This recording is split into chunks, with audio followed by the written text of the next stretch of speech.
Good evening my dear friends. स्वागत है एक बार फिर आप सभी का हमारे YouTube channel fundamental GS and English classes में। सबका तो बीपी बहुत ज़्यादा हाई हो चुका होगा। एग्ज़ाम का डेट, इतना सारा सिलेबस। हम आज आपके लिए है ना एंशियंट हिस्ट्री लेके आए हैं।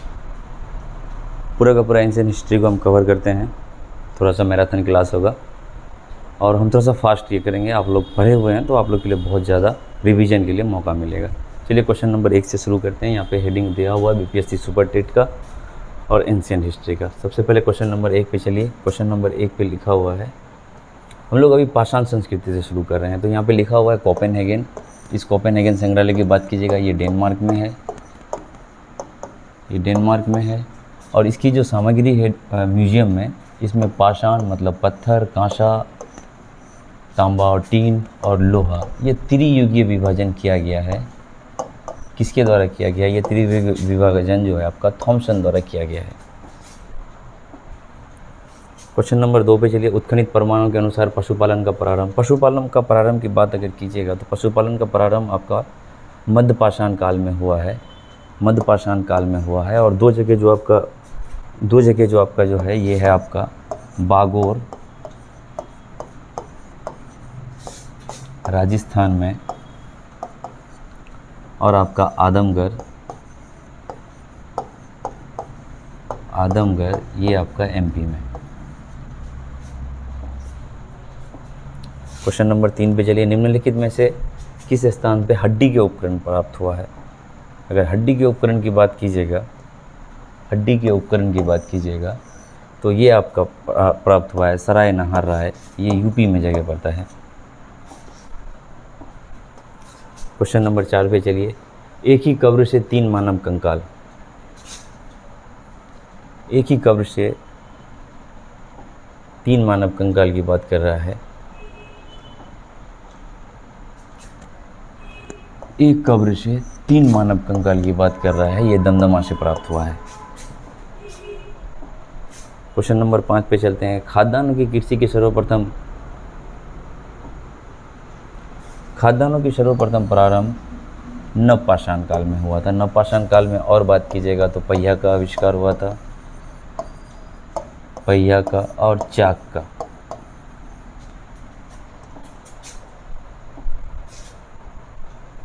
भारत में मानव का सर्वप्रथम साक्ष्य कहाँ से प्राप्त हुआ है? भारत का सर्वप्रथम मानव का साक्ष्य आपका नर्मदा घाटी से प्राप्त हुआ है। क्वेश्चन नंबर 7 में चलिए। भारतीय उपमहाद्वीप में कृषि के प्राचीनतम शाख कहाँ से प्राप्त हुआ है? कृषि का प्राचीनतम शाख ये आपका मेहरगढ़ पाकिस्तान से प्राप्त हुआ है। अगर इंडिया की बात किया जाए तो ये एक लहुरा देव जगह है, लहुरा देव यूपी।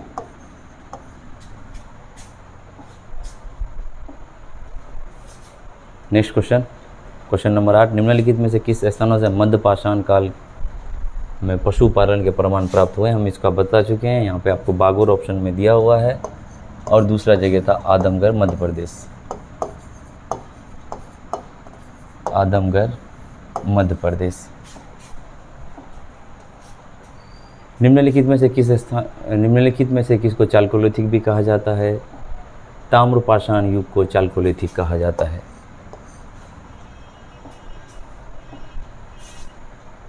ताम्रपाषाण का मतलब होता है तांबा के साथ पत्थर।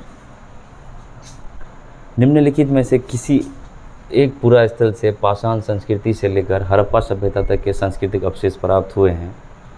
पाषाण से लेकर हड़प्पा संस्कृति तक ये आपका प्राप्त हुआ है मेहरगढ़ पाकिस्तान से। Question number 11। भीमबेटका किसके लिए प्रसिद्ध है? भीमबेटका की बात कर रहा है, ये आपका गुफा शैल चित्र के लिए, प्राक ऐतिहासिक चित्रकला।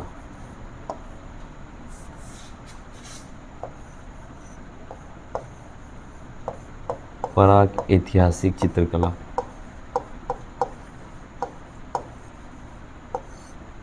ये आपका मध्य प्रदेश से प्राप्त हुआ है।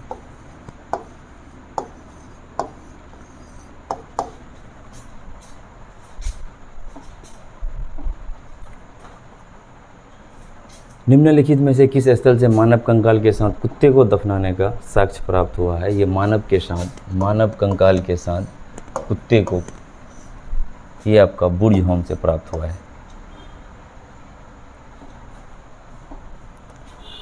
क्वेश्चन नंबर 13, भारतीय पुरातत्व सर्वेक्षण निम्नलिखित में से किस विभाग के अंतर्गत आता है? यह संस्कृति मंत्रालय के अंतर्गत आपका भारतीय पुरातत्व सर्वेक्षण। क्वेश्चन नंबर 14, भारतीय पुरातत्व का जनक किसे कहा जाता है? भारतीय पुरातत्व का जनक अलेक्जेंडर कनिंघम को कहा जाता है। ये 1853 से लेके 1856 तक अवशेषों का अध्ययन किया था। अवशेषों का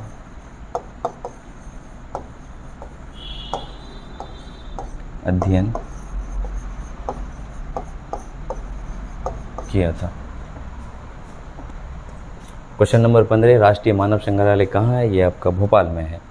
राष्ट्रीय मानव संग्रहालय ये आपका भोपाल में है। नेक्स्ट क्वेश्चन, हड़प्पा निम्नलिखित में से किस सभ्यता से संबंधित है? अगर हड़प्पा सभ्यता की बात कीजिएगा ये सिंधु सभ्यता से है। ये सुमेरियन सभ्यता की बात कीजिएगा तो ये आपका मिस्र की सभ्यता है। मिस्र की सभ्यता।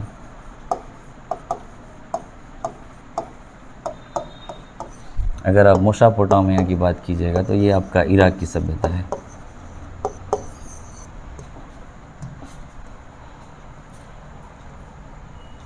सिंधु सभ्यता संबंधित है। देखिए, प्रागैतिहासिक युग किसको कहा जाता है? जहाँ पे आपका लिखित विवरण नहीं हो, लिखित साक्ष्य नहीं हो, लिखित साक्ष्य नहीं हो, ये आपका प्रागैतिहासिक है। आदि ऐतिहासिक की बात की जाए तो लिखित साक्ष्य है, लिखित साक्ष्य है परंतु पढ़ा नहीं जा सका है, परंतु पढ़ा नहीं जा सका। तो आपका सिंधु सभ्यता की बात कीजिएगा तो ये आदि ऐतिहासिक युग में आता है, क्योंकि यहाँ की जो लिपि का तो पता चला है, भावचित्रात्मक लिपि है सिंधु सभ्यता की, लेकिन अभी तक उसको कोई पढ़ने में सफलता प्राप्त नहीं की है। चलिए नेक्स्ट क्वेश्चन, थोड़ा फास्टली चलते हैं, सारा का सारा रिवीजन करना है, पूरा का पूरा एंशिएंट हिस्ट्री को एक ही वीडियो में कंप्लीट करना है। सिंधु सभ्यता को आर्यों से पूर्व रखे जाने का महत्वपूर्ण कारण क्या है? रखे जाने का सबसे महत्वपूर्ण कारण है आपका मृत भांड।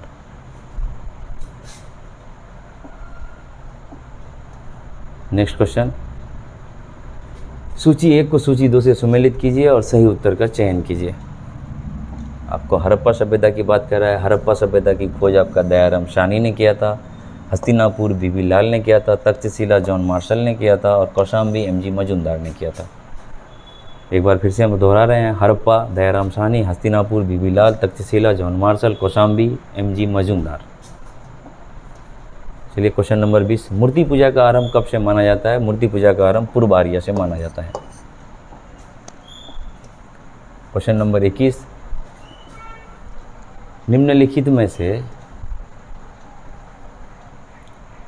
पशुओं का टेराकोटा की बात करें, निम्नलिखित में से हड़प्पा संस्कृति से मोहर और टेराकोटा कलाकृति में निरूपण नहीं किया गया है। किस पशु का? तो ये गाय का नहीं किया गया है, दूसरा शेर का नहीं किया गया है।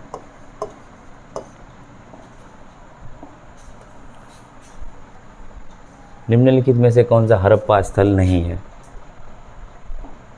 चन्नूदरो ये है, कोटदीजी ये भी है, ये दोनों आपका पाकिस्तान में है। सहगोड़ा ये नहीं है, ये मौर्यकालीन है, ये मौर्यकालीन है। और देसलपुर का बात कीजिएगा ये है, ये गुजरात में है, देसलपुर गुजरात में है। चलिए क्वेश्चन नंबर 23, दोनों को मिलाने की बात कर रहा है कि कौन सा स्थल प्रयोग सही उत्तर चुनने के लिए कह रहा है आपको। सूची 1 सूची 2 को सम्मिलित कीजिए, सूचियों के नीचे दिए गए पुट का प्रयोग कर सही उत्तर का चयन कीजिए।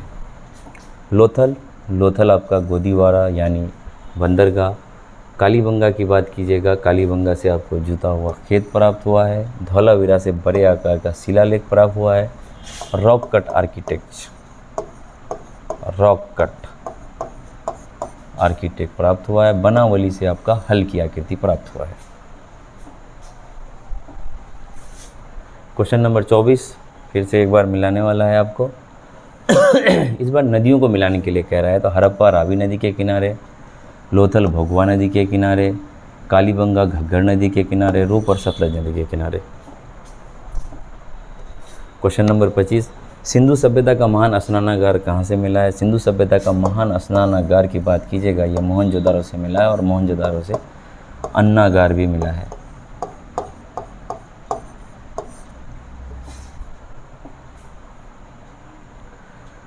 निम्नलिखित सूची 1 और सूची 2 को सुमेलित कीजिए तथा सूचियों के दिए गए कूट से उत्तर का चयन कीजिए। अगर मांडा की बात कीजिएगा, मांडा आपका जम्मू कश्मीर में है, दैमाबाद महाराष्ट्र में है, कालीबंगा राजस्थान में है, राखीगढ़ी हरियाणा में, और राखीगढ़ी भारत का सबसे बड़ा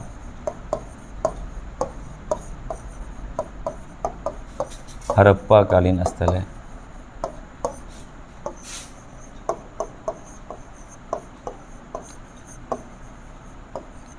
सबसे बड़ा हड़प्पा कालीन स्थल है। भारत में हड़प्पा का वृहद स्थल कौन सा है? अभी हम आपको जस्ट बता चुके हैं कि ये आपका राखीगढ़ी है। दूसरा अगर सबसे बड़ा की बात कीजिएगा तो धौलावीरा है। धौलावीरा ये भी आपका नगर में आता था। 3 पार्ट में इसको डिवाइड किया गया था। बहुत बड़ा जगह है धौलावीरा भी। राखीगढ़ी के बाद दूसरा सबसे बड़ा धौलावीरा ही है। क्वेश्चन नंबर 26, हड़प्पन संस्कृति के संदर्भ में शैलकृत स्थापत्य कला, रॉक कट आर्किटेक्चर की बात कर रहा है। ये आपका धौलावीरा से प्राप्त हुआ है। लेखन कला की उचित प्रणाली विकसित करने का सर्वप्रथम प्राचीन सभ्यता की बात किया जाए तो ये आपका सुमेरियन द्वारा कला की प्रथम ये किया गया था। इसकी लिपि का अगर नाम किया जाए लिपि, तो इसकी लिपि का नाम है क्यूनिफॉर्म, जो विश्व की सबसे पहली लिपि है। क्यूनिफॉर्म सुमेरियन द्वारा। किस वैदिक ग्रंथ में वर्ण शब्द का उल्लेख मिलता है? तो वर्ण शब्द का उल्लेख आपको ऋग्वेद में सबसे पहले मिलता है। सामवेद की बात कीजिएगा, ये आपको संगीत। यजुर्वेद की बात कीजिएगा, ये आपको यज्ञ संबंधी। अर्थवेद की बात कीजिएगा, इसमें आपको जादू टोना।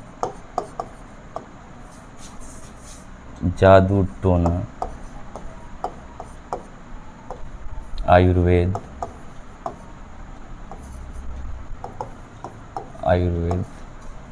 से संबंधित है। नेक्स्ट क्वेश्चन नंबर 31 फिर से सुमेलित करने की बात कर रहा है। अर्थवेद का संबंध की बात कीजिएगा, अर्थवेद आपका औषधि से संबंधित है। ऋग्वेद ईश्वर महिमा, यजुर्वेद बलिदान विधान विधि और सामवेद संगीत से संबंधित है।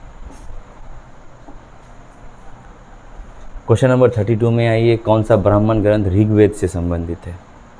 अगर ऋग्वेद से संबंधित ब्राह्मण ग्रंथ की बात कीजिए, ब्राह्मण ग्रंथ क्या है? ऋग्वेद की भाषाएं है ना, बहुत हार्ड था, उसको सब कोई पढ़ नहीं पा रहा था, समझ नहीं पा रहा था, तो उसको सरल भाषा में ऋग्वेद का ये किया गया है ब्राह्मण ग्रंथ में। तो अगर ऋग्वेद के ब्राह्मण ग्रंथ की बात कीजिएगा तो इसका है ऐत्रेय और कौशितिकी। ऐत्रेय वो कौशितिकी, ये दोनों ही ऋग्वेद से संबंधित ब्राह्मण थे। गौपद ब्राह्मण का बात कीजिएगा, ये अर्थवेद से है।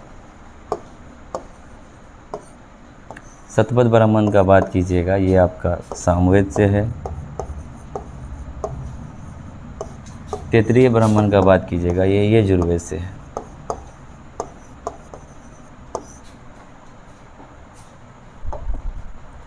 क्वेश्चन नंबर 32, किस वैदिक ग्रंथ में वर्ण शब्द का उल्लेख मिलता है? इससे पहले भी क्वेश्चन हम लोग एक बार कर चुके हैं कि वर्ण व्यवस्था ऋग्वेद में मिलता है। वर्ण व्यवस्था में 4 है, ब्राह्मण, क्षत्रिय, वैश्य और शूद्र। सूची 1 को सूची 2 से सुमेलित कीजिए। नीचे दिए गए कूट का सही चयन से। कुबा प्राचीन नदी का नाम है और आपको वर्तमान उस नदी के साथ आपको मिलान करने के लिए कह रहा है। कुबा नदी काबुल, पारुशनी नदी वर्तमान में रावी नदी, सदानीरा की बात कीजिएगा ये आज के ज़माने में गंडक है, सतुद्री सतलज है।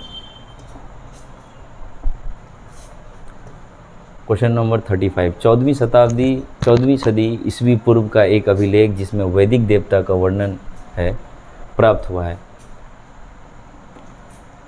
वैदिक देवता की बात कीजिएगा, वैदिक देवताओं की बात कीजिएगा, वैदिक देवताओं का जो वर्णन किया गया है ये आपका बोगाज़कोई में किया गया है।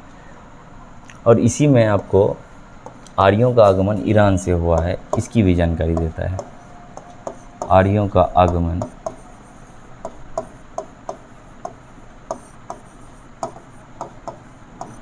ईरान से हुआ है,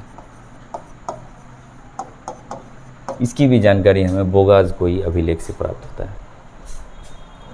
निम्नलिखित में से किसने आर्यों का आदि देश के बारे में लिखा है? आर्यों का आदि देश की बात कीजिएगा तो ये बाल गंगाधर तिलक ने लिखा है।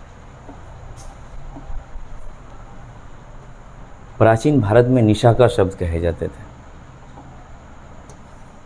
इस निशाका की बात कीजिएगा, ये आपका स्वर्ण आभूषण था।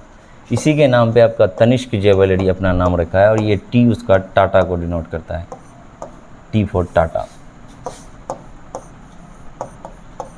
इसी के नाम पे वो तनिष्क रखा है, टाटा की कंपनी है तनिष्क। निम्नलिखित में से कौन सा ईरान से भारत में आर्यों का आगमन? इसके पहले हम बता चुके हैं कि बोगाज़कोई ईरान से भारत में आर्यों का आगमन की जानकारी हमें बोगाज़कोई देता है। ऑप्शन नंबर सी सही है।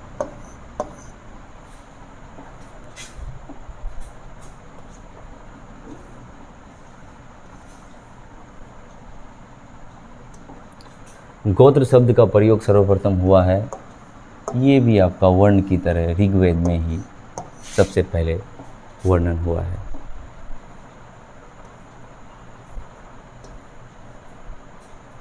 ऋग्वेद में पनी किसके लिए यूज़ किया गया था? किस वर्ग के लिए पनी? ये आपका व्यापारी लोगों के लिए पनी शब्द का यूज किया गया था। क्वेश्चन नंबर 44,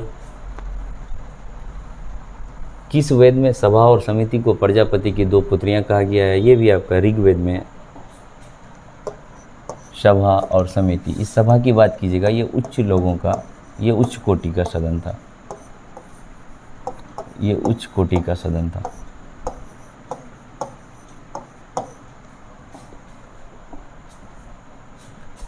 (800 से 600 ईस्वी पूर्व का काल किस युग से जुड़ा हुआ है? ब्राह्मण युग, सूत्र युग, रामायण युग, महाभारत युग। ये आपका ब्राह्मण युग से किया गया है, क्योंकि ब्राह्मण ग्रंथों की रचना बहुत ज़्यादा इस युग में हुआ है, इसलिए इसको ब्राह्मण युग कहा गया है। नेक्स्ट, गायत्री मंत्र किस पुस्तक में मिलता है? फिर से गायत्री मंत्र ऋग्वेद में मिलता है। गायत्री मंत्र की बात कीजिएगा तो इसको लिखने वाला विश्वामित्र है। गायत्री मंत्र के रचनाकार विश्वामित्र हैं।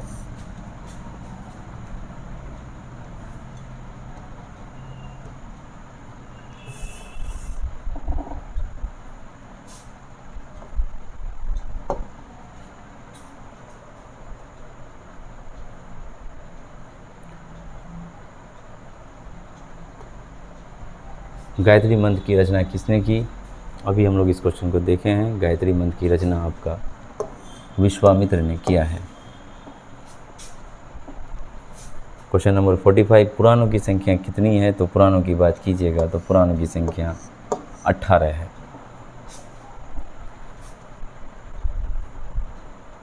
श्रीमद् भगवद गीता मौलिक रूप से किस भाषा में लिखी गई है? भगवद गीता की बात किया जाए, ये आपका संस्कृत में लिखा गया है। किस काल में अछूत की अवधारणा स्पष्ट रूप से उद्धृत हुई है? ये आपका धर्मशास्त्र के काल में उद्धृत हुई है। सत्यमेव जयते किस उपनिषद से लिया गया है? सत्यमेव जयते मुंडकोपनिषद से लिया गया है। क्वेश्चन नंबर 49, ऋग्वेद की मूल लिपि क्या है? ऋग्वेद की मूल लिपि की बात की जाए तो ये आपका ब्राह्मी लिपि है। क्वेश्चन नंबर 50, बुद्ध चरित्र के लेखक कौन है? बुद्ध चरित्र के लेखक अशोक घोष हैं। इनकी और भी पुस्तक है, सौंदर्य आनंद भी है अशोक घोष द्वारा, सौंदर्य आनंद।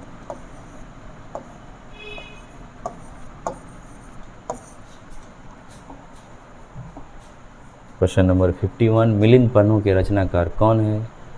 मिलिंद पन्हों के रचनाकार नागसेन है।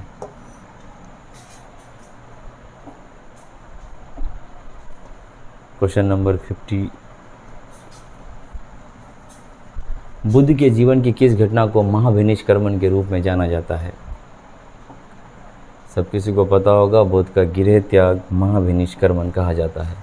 महाविनिष्क्रमण की बात की जाए तो उनका गृह त्याग कहा जाता है। महापरिनिर्वाण की बात कीजिएगा तो उनकी मृत्यु को दर्शाता है। क्वेश्चन नंबर 52, किस राजा के अभिलेख से सूचना मिलती है कि शाक्यमुनि गौतम बुद्ध का जन्म लुम्बिनी में हुआ था?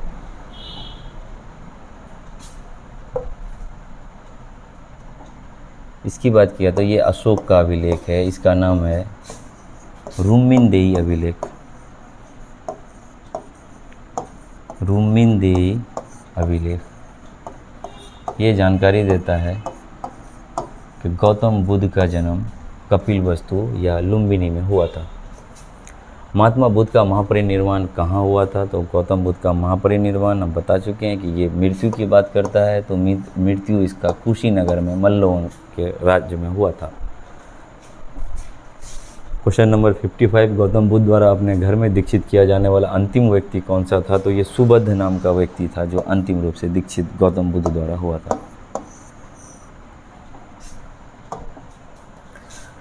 बुद्ध ने अपने जीवन के अंतिम वर्षा ऋतु कहाँ बिताए थे? तो अंतिम वर्षा ऋतु की बात कीजिएगा तो इनका अंतिम वर्षा ऋतु वैशाली में बीता था। श्रावस्ती की बात कीजिएगा तो यहाँ पे सर्वाधिक उपदेश दिए थे, सर्वाधिक उपदेश। और सारनाथ की बात कीजिएगा तो यहाँ पे प्रथम उपदेश।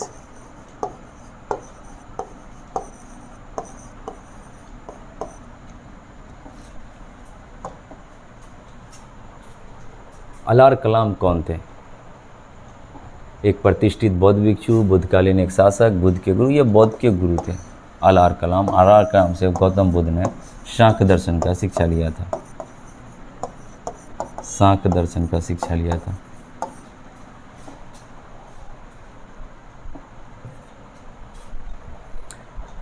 महात्मा बुद्ध ने अपने पहला धर्मचक्र परिवर्तन कहाँ दिया था? धर्मचक्र परिवर्तन की बात की जाए तो ये आपका उसका प्रथम उपदेश, प्रथम उपदेश को कहता है। तो प्रथम उपदेश वो सारनाथ में दिए थे, सारनाथ में दिए थे। लुम्बिनी में पैदा हुए थे, पाटलिपुत्र में तृतीय बौद्ध संघी थी, वैशाली में चतुर्थ बौद्ध संघी थी। महात्मा बुद्ध ने सर्वप्रथम उपदेश दिए थे, सॉरी सर्वप्रथम नहीं है, ये सर्वाधिक उपदेश है। तो सर्वाधिक उपदेश श्रावस्ती में दिए थे, क्योंकि सर्वाधिक अनुयायी उनका, सर्वाधिक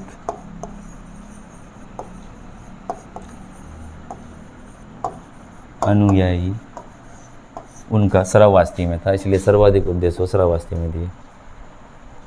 क्वेश्चन नंबर 60, गौतम बुद्ध कौशाम्बी,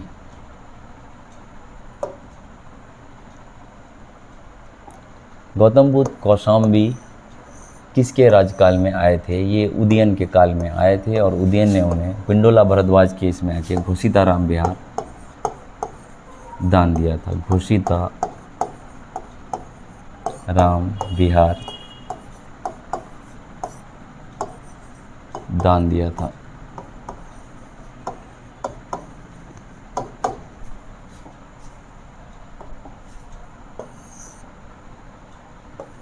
बुद्ध की मृत्यु के पश्चात प्रथम बौद्ध संगीति की अध्यक्षता कौन किया था? अगर प्रथम बौद्ध संगीति महाकश्यप ने किया था, दूसरी की बात कीजिएगा शुभुकामी ने दूसरा किया था, तीसरा मोगालीपुत्तिस ने किया था, ये तिब्बत नहीं होगा, मोगालीपुत्तिस ने किया था तीसरा, और वसुमित्र फोर्थ। अब इसके अगर राजा की बात की जाए कि कौन सा राजा था, इसके टाइम पे अजातशत्रु।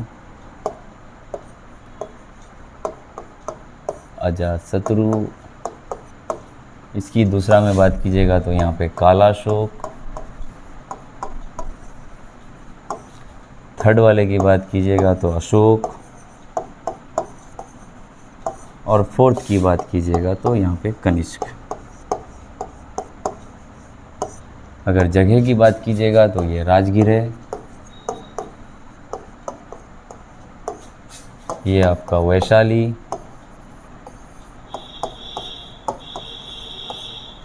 ये आपका पाटलिपुत्रा, और इसकी बात कीजिएगा तो ये आपका कश्मीर।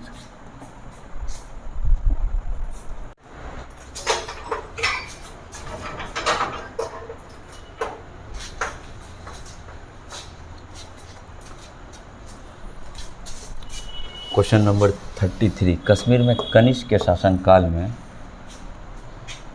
शासनकाल में जो बौद्ध संगीति आयोजित हुई थी, इसकी अध्यक्षता कौन किया था? तो इसकी अध्यक्षता की अगर बात कीजिएगा तो इसकी अध्यक्षता किया था वसुमित्र ने।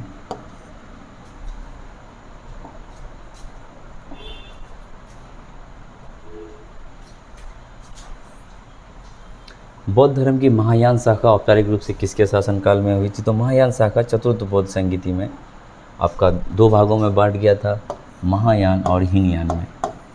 महायान और हीनयान। इसका उपभाग की बात कीजिएगा तो ये थेरावादी है, थेरावादी।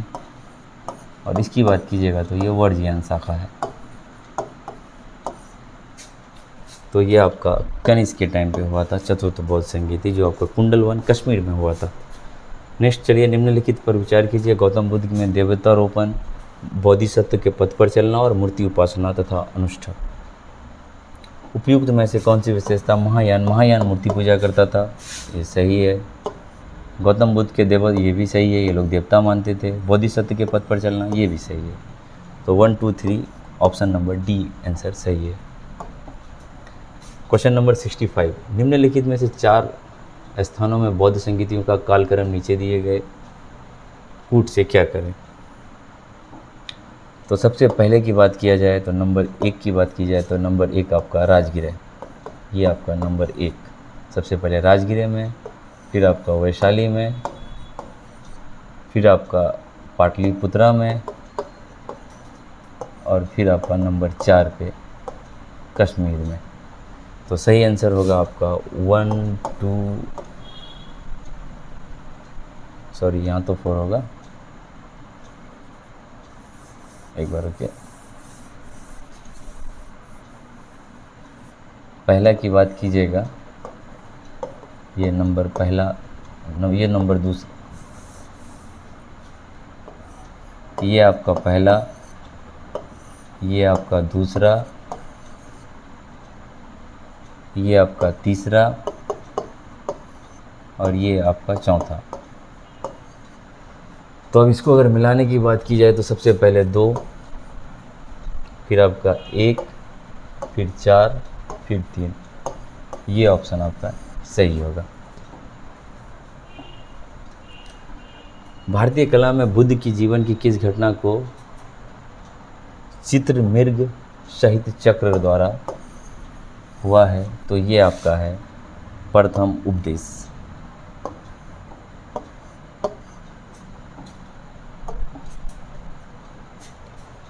गौतम बुद्ध के उपदेश किससे संबंधित है? गौतम बुद्ध के उपदेश की बात कीजिएगा तो यह आचरण की शुद्धता और पवित्रता पर है। नेक्स्ट क्वेश्चन 68, निम्नलिखित में से बुद्ध के जीवन काल में संघ का प्रमुख कौन होना चाह रहा था? संघ का प्रमुख उसका चचेरा भाई देवदत्त होना चाह रहा था।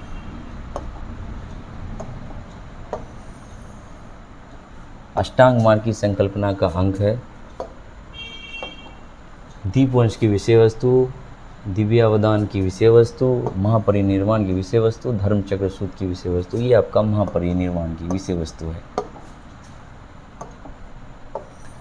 बौद्ध संघ में भिक्षुओं के रूप में स्त्रियों के प्रवेश की अनुमति बुद्ध द्वारा दी गई थी। यह आनंद के कहने पर वैशाली में दिया गया था। यह आनंद के कहने पर वैशाली में दिया गया था।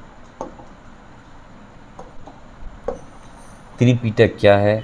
तो त्रिपिटक बौद्ध के उपदेशों का संग्रह है। इसकी अगर बात कीजिएगा तो सुत्त पिटक,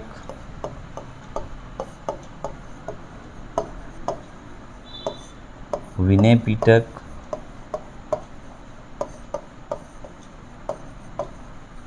और अभिधम पिटक और अभिधम्ब पिटक।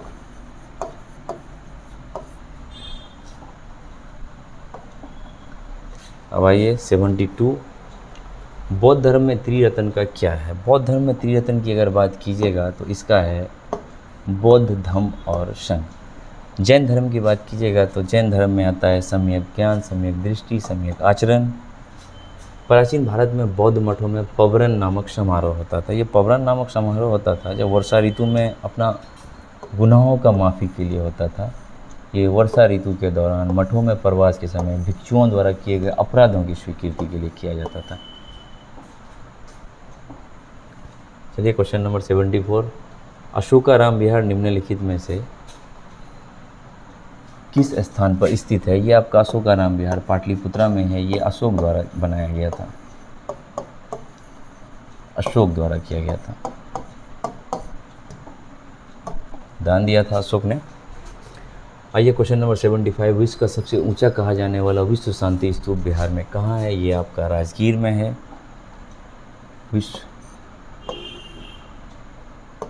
राजगीर में है आपका विश्व शांति स्तूप।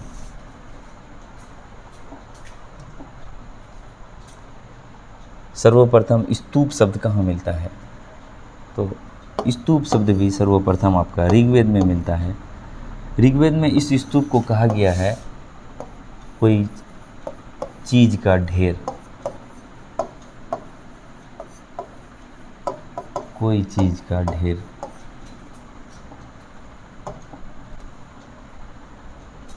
वह स्तूप स्थल जिसका भगवान बुद्ध के जीवन की किसी घटना से नहीं रहा है।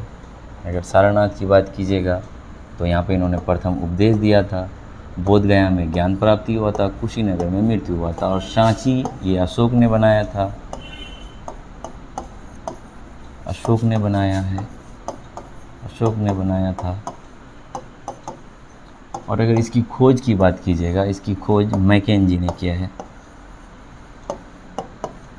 मैकेंजी ने इसका खोज किया है।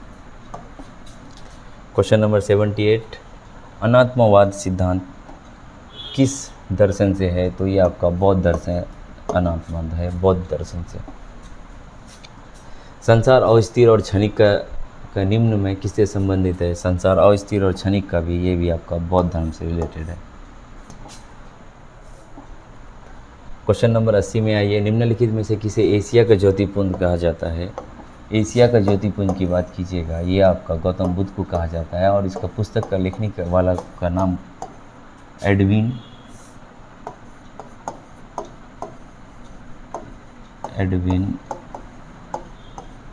एर्नोल्ड है।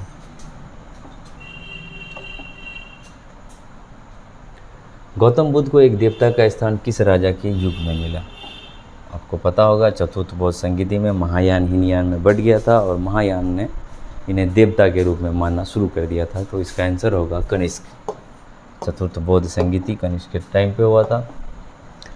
गौतम बुद्ध की खड़ी प्रतिमा निम्न में से किस वंश की है? तो ये आपका कुषाण काल में बनाया गया था। कनिष्क कुषाण वंश का ही शासक है, उसी के टाइम बनाया गया था। हीनयान अवस्था का विशालतम और सर्वाधिक विकसित शैल की चित्तग्रह स्थित है।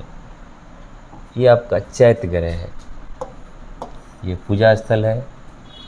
शैल कीर्त मीन्स रॉक कट, ये आपका कार्ले में है। ऑप्शन नंबर सी आपका सही आंसर है, हीनयान शाखा का।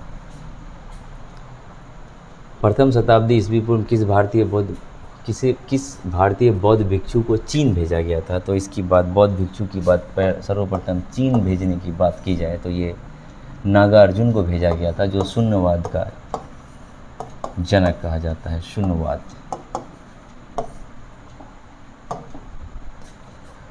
शून्यवाद के सिद्धांत का सर्वप्रथम प्रतिपादन करने वाला नागार्जुन, ऑप्शन नंबर ए आपका सही है।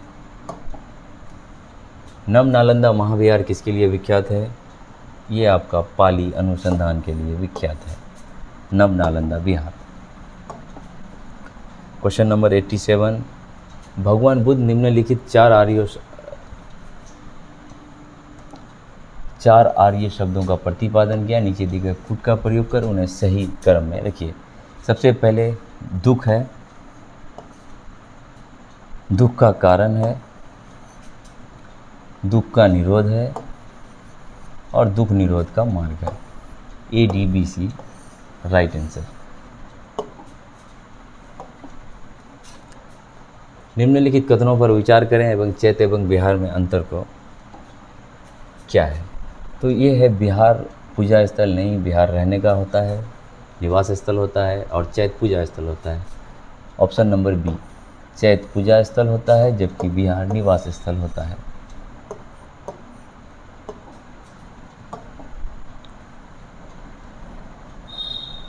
जैन धर्म का संस्थापक कौन था? जैन धर्म का संस्थापक ऋषभदेव था। महावीर स्वामी 24वां या अंतिम, ये बिहार के थे। इसके बारे में हमें अच्छे से पढ़ना है।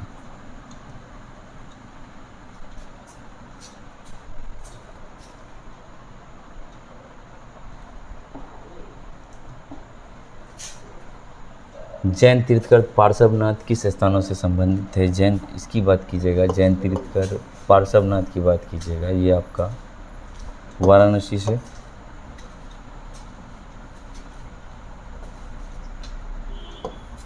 और इसकी बात कीजिएगा, ये वाराणसी से थे और समवेत पर्वत में इनका निधन हो गया था। क्वेश्चन नंबर 91, महावीर स्वामी का जन्म कहाँ हुआ था? महावीर स्वामी का जन्म कुंडाग्राम या कुंडलपुर।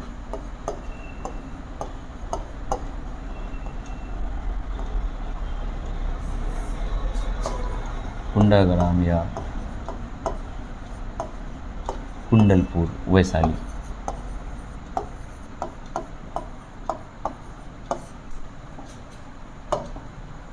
चलिए 92 पे कुंडलपुर जन्म स्थल है, अभी बता चुके हैं, गौतम महावीर स्वामी का। जैन धर्म के प्रवर्तक महावीर जी को मोक्ष स्थान कहाँ है? महावीर स्वामी का अगर मोक्ष स्थान की बात कीजिएगा, ये पावापुरी में है, और गौतम बुद्ध कुशीनगर में। तीर्थकर शब्द संबंधित है, ये तीर्थकर शब्द जैन धर्म से है। 24वां तीर्थकर का नाम महावीर स्वामी है। महावीर स्वामी 24वां तीर्थकर है।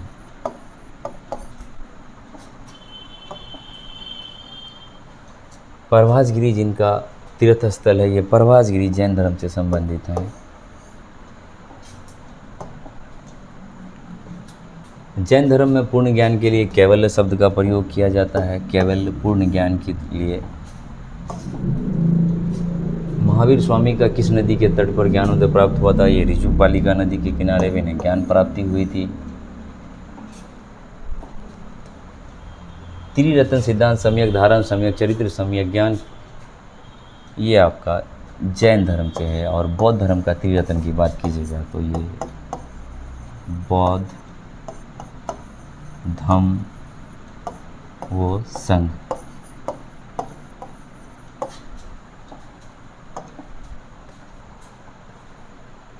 कौन कौन सा दर्शन त्रिरत्न को मानता है? तो बौद्ध धर्म और जैन धर्म दोनों मानता है, लेकिन अलग अलग है। बौद्ध धर्म की बात कीजिएगा सम्यक ज्ञान, बौद्ध धर्म की बात कीजिएगा तो इसमें आता है बौद्ध धर्म और संघ। जैन धर्म की बात कीजिएगा तो उसमें आता है सम्यक दर्शन, सम्यक आचरण और सम्यक ज्ञान, सम्यक दर्शन, सम्यक आचरण। ये सम्यक वर्ड का मतलब संपूर्ण होता है, संपूर्ण ज्ञान। अनुवर्त सिद्धांत का प्रतिपादन किया गया था। अनुवर्त सिद्धांत का ये आपका जैन धर्म से किया गया था।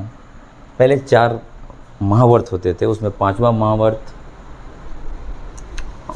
महावर्त आपका महावीर स्वामी के द्वारा जोड़ा गया था, ब्रह्मचार्य का, और उसी से रिलेटेड अनुवर्त है जो गृहस्थ जीवन बिता के जैन धर्म को एक्सेप्ट करते थे, उनके लिए था अनुवर्त सिद्धांत, और सन्यासियों के लिए था आपका महावर्त। स्यादवाद सिद्धांत है, ये आपका जैन धर्म से है। स्यादवाद का सिद्धांत जैन धर्म से, स्यादवाद या सप्तभंगी का सिद्धांत दोनों एक ही है। निम्नलिखित में से कौन सा धर्म विश्व विनाशकारी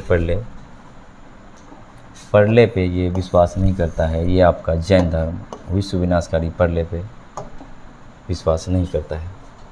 जैन धर्म का आधारभूत बिंदु क्या है? जैन धर्म का आधारभूत बिंदु है अहिंसा।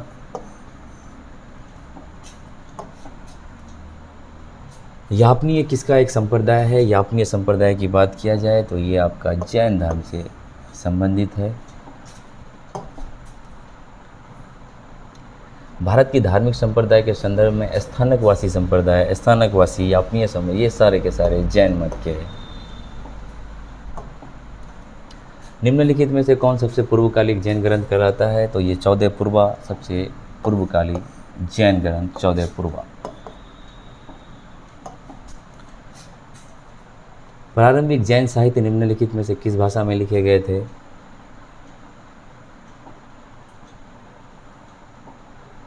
ये